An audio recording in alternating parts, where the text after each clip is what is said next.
2015年的时候，我还在读大学，宿舍的大衣柜被分为3层的小格子，我的柜子在中间那一层。我记得一年四季的全部衣服都没把那个柜子填满。每到换季的时候，我只能左右衡量着买一件衣服，买了牛仔外套就要再等2个月才有富裕的钱买裤子。大一冬天我买的那件羽绒服，我记得我一直穿到大学毕业。那个时候我走到耐克门口，压根儿不敢进去，我不知道为什么街上会有那么多人买一双800块钱的运动鞋。那时候我们宿舍跟我好的几个同学用了苹果手机，我一部国产手机用了3年，内存不够，还很卡顿，拍照很模糊。我一直特别羡慕别人用苹果。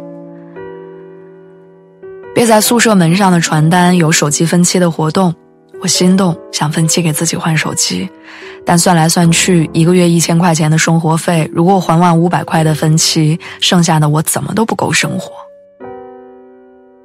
大学寒暑假，同学们有的报了驾校去学车，有的趁着假期去旅行。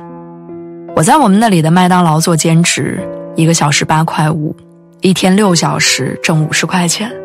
下班的时候还没吃饭，也根本舍不得点一份18块钱的超值套餐。我知道我点了半天的活就白干了。每当法定节假日，麦当劳都会有3倍工资，从普通的1小时8块5一下子变成25块5，对于那个时候的我来说，那是一笔巨款。于是有2年的大年初1、初2，我都在麦当劳上班。我为了挣到那100多块钱。我姥姥是2015年的春天去世的，去世前的那个冬天，我特别想去三亚。我当时特别想帮她实现愿望，但是我看了一下机票，单程要1000多块钱，我买不起。读书的时候，家里条件不富裕，我也不好意思为难家人，生活捉襟见肘。可能是因为太想有钱了，我总是能找到法子赚钱。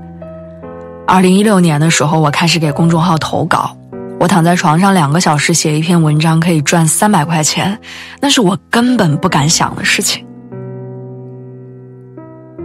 现在回忆起来，已经是很遥远的事儿了。在那之后，我赶上机会来了北京，边读研边工作，没少赚钱，也没少攒钱。我不用再为了一点小钱算来算去，不用再数着手里的余额过日子，每年都能给家里发大红包，想吃的东西不用看价格都可以买回家，想去的地方不会再被酒店机票劝退。我的手机也没有用到卡顿过，衣柜里的衣服多到每一年都要处理一批。生活有了底气之后，做人的底气就强了很多。家里安排的不靠谱的相亲拒绝了不少，因为知道我自己也可以生活得很好，没有必要依附那些还不如我的人生活。心情不好的时候，不勉强自己待在出租屋里喝酒买醉，拎着行李就去南方找闺蜜散心。我姥爷高血压，我给他买了最好的保健品。我妈以前总是戴假的首饰，后来我带她去金店随便挑。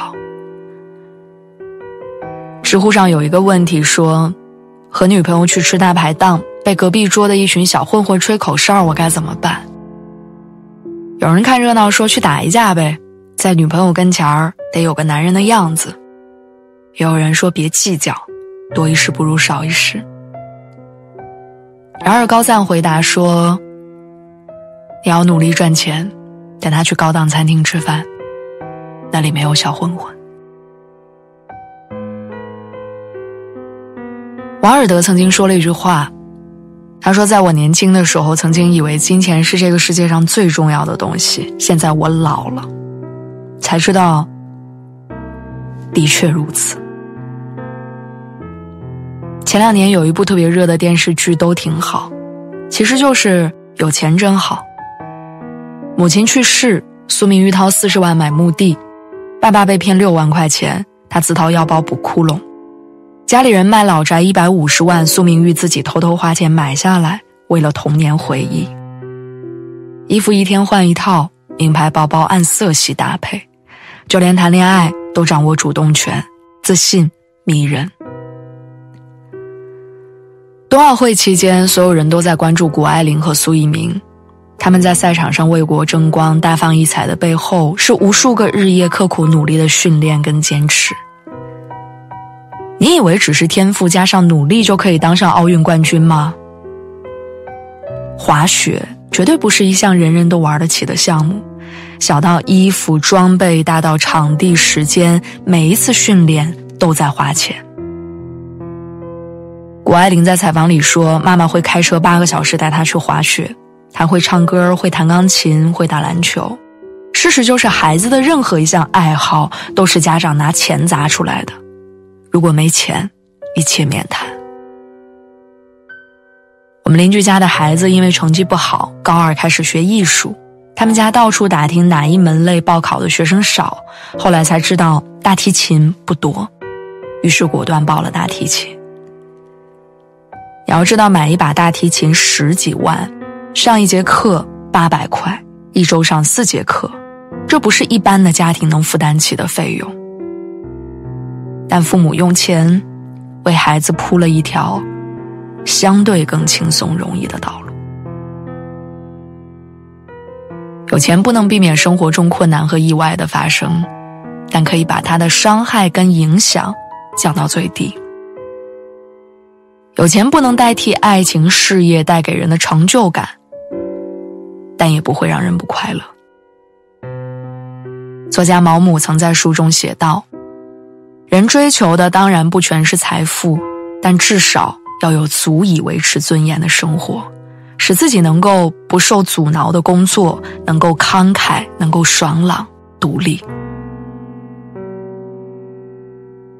所以不要再焦虑，好好赚钱，有钱就有尊严，也才有生活的底气。